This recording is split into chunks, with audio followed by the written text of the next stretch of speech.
Os laminados cerâmicos estão em alta. Mais do que nunca, os dentistas têm feito aos montes e os pacientes procuram muito pelas famosas lentes de contato dental. Mas que são uma técnica complexa e super sensível, não dá para fazer de qualquer jeito. E é sobre isso que a gente vai falar no vídeo de hoje. Meu nome é Lucas Pim, seja muito bem-vindo. Antes da gente começar, deixe o seu like e se inscreva se você ainda não é inscrito. Esse é um canal sobre complicações em próteses e implantes. No vídeo de hoje nós vamos falar sobre laminados cerâmicos. Na verdade, a gente vai falar sobre o seu passo a passo, quais são as etapas protéticas, principalmente quando diz respeito um pouquinho de planejamento, mas sim a sua cimentação, a sequência de cimentação de laminados cerâmicos, que é uma etapa crítica que não dá para fazer de qualquer jeito, não dá para fazer vista grossa.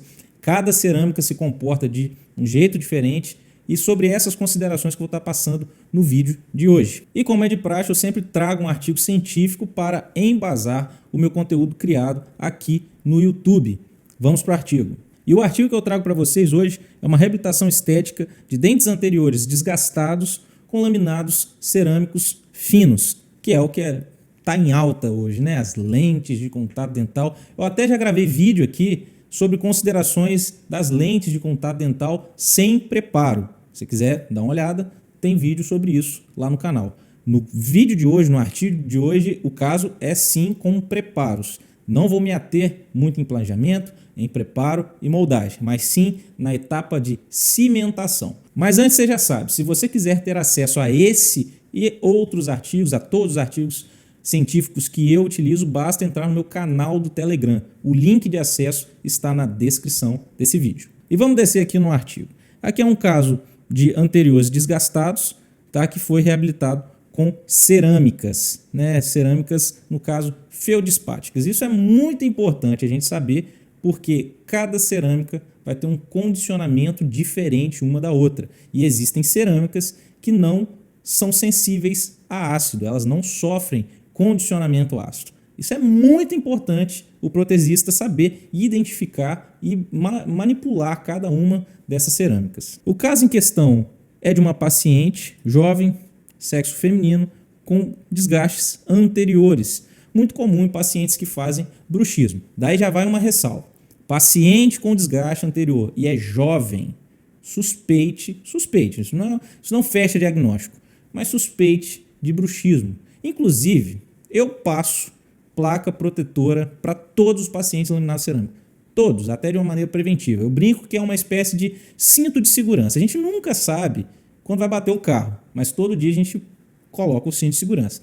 A placa é a mesma coisa.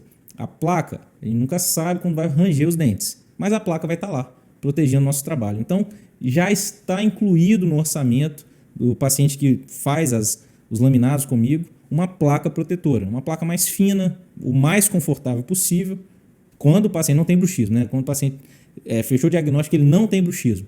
Ele leva uma placa mais fina só mesmo para proteger, placa em acrílico.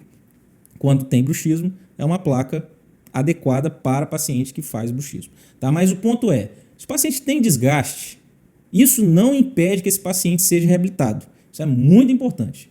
Às vezes os pacientes têm essa... Às vezes não, os pacientes sempre têm essa dúvida. E às vezes o dentista também tem essa dúvida. Não tem problema. Na verdade, é importante que esse caso seja reabilitado, com materiais adequados, técnica adequada e protegendo ao final. E o paciente tem que estar consciente disso. Isso é importante. Agora, dizer que o bruxismo contraindica a utilização de laminados cerâmicos, isso é um equívoco. Porque, muito pelo contrário, uma vez que o dente foi desgastado, ele precisa de material reposto ali. E as cerâmicas são uma excelente escolha para isso. Mas não esqueça de proteger esse caso ao final do tratamento. Bom, dito tudo isso, os autores seguiram com o planejamento do caso. Eles não utilizaram nesse caso o DSD, que seria uma ferramenta sensacional, fantástica para diagnóstico e planejamento de casos estéticos. Inclusive, recomendo muito que você faça a utilização do DSD. Se você não quiser pagar o aplicativo, tem um custo e não é muito baixo, faz na mão mesmo. Antigamente, no início do DSD, o Christian Coachman fazia no PowerPoint. Você joga as fotos necessárias lá e vai desenhando por cima, baseado em diretrizes da face, assim como é feito em prótese total. Mesma coisa. Inclusive, só um parênteses, tá? Se você quer aprender a fazer estética, aprenda a fazer boas próteses totais. Todos os critérios de estética estão nas próteses totais e aí o Christian trouxe para as cerâmicas, né? Para os casos de cerâmica, enceramento, tudo mais. Esses conceitos baseados em face, linha de sorriso, tudo mais, você consegue desenhar em cima das fotos e dar medidas. Se você precisa aumentar o dente para apical, para incisal ou os dois, se vai ter que fazer recontorno gengival e por aí vai. Os autores optaram por fazer na mão mesmo, né? Eles acrescentaram resina composta aqui para ver o comprimento dos incisivos e a partir daí iniciar o planejamento do caso. Mais na frente, os autores viram a necessidade de fazer um recontorno gengival e no caso foi feito com um bisturi elétrico. Na verdade foi um laser de alta potência que fez o aumento de coroa já com a resina aqui para dar a proporção ideal. Nesses casos não foi mostrado aqui também, mas é interessante fazer a utilização da régua de Chu, CHU. Ela é uma régua de proporções. Tendo a incisal adequada, a régua vai pegar pela incisal e a distância interproximal e te dá a altura daquela coroa, né, do central. Então, o comprimento do dente, tendo a incisal no lugar certo, se dá pela essa régua de Chu, sem a necessidade de você ter um mocap, você ter um guia cirúrgico, você já tem um enceramento antes. É uma ideia interessante. Porque assim, uma vez que você faz o recontorno gengival, eu recomendo fazer um novo enceramento se você já tiver feito um antes. Por exemplo, eu quero fazer uma cirurgia de maneira bem segura. Vamos fazer o DSD, vamos encerar para eu saber onde vai ficar a margem. Vamos supor, fazer uma guia, sei lá. Uma vez que você opera, aquela margem gengival é reposicionada e aí toda a dinâmica dente e gengiva ela muda. Eu recomendo fazer, é o que eu faço, um novo enceramento. Então, a partir da gengiva cicatrizada e de uma nova posição de margem gengival, é que a gente vai fazer um enceramento final, definitivo, que seja. Então, ao final da cicatrização da gengiva, é interessante fazer um novo enceramento, é o que eu recomendo.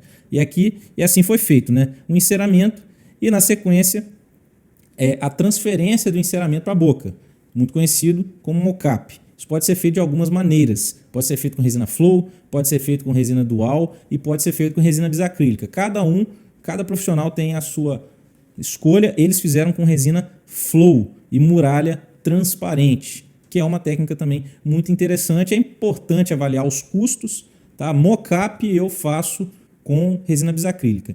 Provisório tenho procurado fazer com resina flow ou uma resina dual, porque a resina bisacrílica, eu não sei, eu acho que ela degrada muito rápido, ela não aguenta o que eu preciso que ela aguente. Aí fica a seu critério. Com o mocap em boca, os autores fizeram apenas dos incisivos, né, laterais e centrais. E ficou evidente em boca que os caninos precisariam estar inseridos também. Isso é mais uma vantagem do DSD. Porque imagina se você vende o caso de apenas 4 laminados. E aí no meio do caminho você vê que precisa de colocar mais 2 laminados, ou mais um, ou o que seja. Olha o problema que a gente está em mão. Ou a gente perde, ou repassa. Nem sempre repassar o preço é uma boa opção porque você errou no diagnóstico. A verdade é essa. E aqui os autores mostraram que seria necessário mais do que 4 laminados. O DSD mata essa dúvida lá atrás, com custo muito baixo ou zero. Você pode fotografar, visto que fotografia é indispensável, tá? Fotografia para caso estético é indispensável e, por favor, com equipamento adequado, porque celular, pelo amor de Deus. E daí você fazendo DSD lá atrás, você já sabe quanto, pelo menos você já tem uma noção maior e muito próxima do resultado final de quantos laminados vão ser necessários para o caso. E aqui eles fizeram com 4 dentes envolvidos e precisava envolver pelo menos o elemento 23, que foi ajustado nesse caso aqui, né? Aqui eu acho que eles erraram, né? Porque botaram 13, mas o 13 não foi envolvido. O que foi envolvido foi o 23. Mas tudo bem. Ponto foi um ajuste de rota no meio do caminho. E isso tem que ser muito bem cauteloso, porque repassar preço no meio do tratamento é um problema muito sério. Visto que isso é um canal de complicações, essa pode ser uma complicação que você vai ter. No seu caso, se você não fizer um bom diagnóstico. Eu considero, no meu ponto de vista, que foi um erro. Essa etapa Foi um erro de diagnóstico e planejamento. Para resolver esse erro, para resolver essa complicação, faça o DSD antes, faça o enceramento mais adequado antes de passar um orçamento para o seu paciente. Falando rapidamente do preparo, os autores optaram pelo preparo de canaletas, que é o que eu recomendo também. Uma vez feitas as canaletas na profundidade desejada, fica mais fácil de você finalizar todo o preparo de uma maneira um pouco mais homogênea, fazer no olho direto. Gosto muito dos preparos com canaletas, mas esses preparos, mesmo utilizando aquelas brocas para canaleta, não elimina a necessidade das guias de desgaste em silicone. É importante você criar muralhas em silicone para balizar, para guiar o seu preparo, para ele ficar o mais homogêneo possível e ser o mínimo de desgaste possível. Canaletas são importantes, mas as muralhas são cruciais, são fundamentais para bons preparos.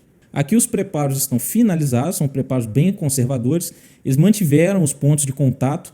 Isso para quando você tem boa estrutura dental, bom posicionamento dental, boa coloração, é interessante você manter os pontos de contato. Eu gosto de manter o ponto de contato. Só tem um detalhe aqui que a gente precisa prestar muita atenção quando a gente mantém um ponto de contato. Se eles forem muito apertados, muito firmes, tem grande chance do seu material de moldagem rasgar na hora da remoção. Então você fez a inserção do fio, aquela coisa toda, moldou. Quando você tira, normalmente rasga.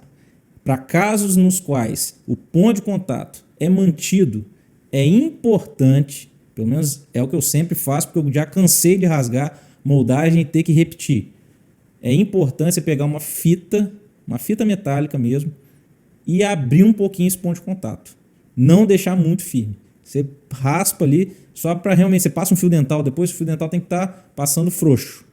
Que aí você diminui muito e acaba com esse problema de rasgar a moldagem em casos nos quais não foi aberto, não foi preparado as interproximais. Quando você não passou broca ali. Você manteve o término ele está acabando ali no ponto de contato. Mas se esse ponto de contato estiver muito firme, vai rasgar material de moldagem. Essa é a segunda complicação que a gente está falando no dia aqui hoje, que é na moldagem. Procura abrir um pouquinho o ponto de contato com uma fita. Tá? E daí o seu protético, na hora de fazer as lâminas, ele vai fechar esse ponto de contato de forma adequada, mas que você preserva a moldagem. No artigo aqui eles não falam, pelo menos não mostram, a prova do cimento antes da cimentação. Uma vez que as lâminas chegarem do laboratório, você vai remover o provisório, né? O caso está preparado, está pronto para receber a cimentação.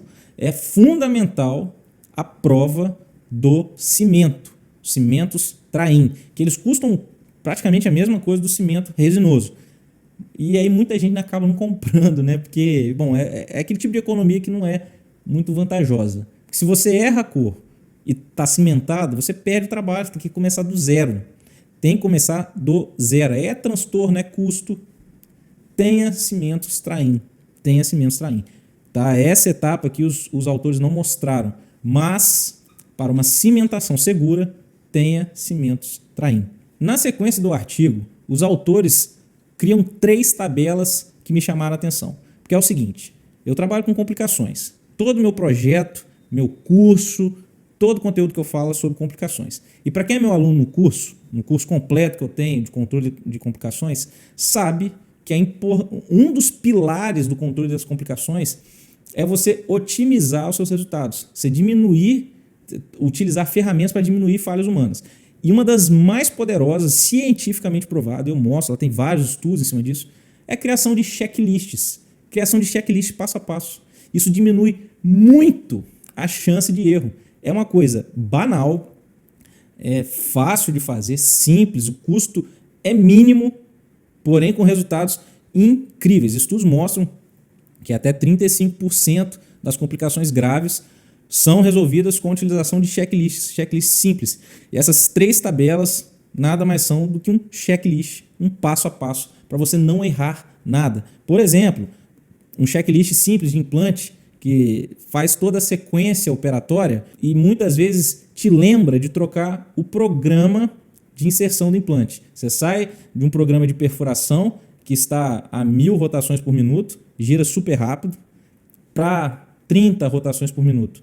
Essa diferença é crucial. Eu já cansei de ver colegas em curso de especialização, lá no mestrado, aqui na clínica já aconteceu. Aconteceu uma vez comigo há muitos anos atrás também, de eu inserir o implante a 1000 RPM, porque esqueci de trocar. É porque eu não sabia? Não. É porque eu esqueci. Checklist não é para te ensinar nada. Ele é para te lembrar. Então, às vezes você dormiu mal, está com um problema em casa, qualquer coisa que você está cansado, está no fim do dia. Então, checklists funcionam muito no controle das complicações. E esse artigo trouxe o checklist da etapa de cimentação.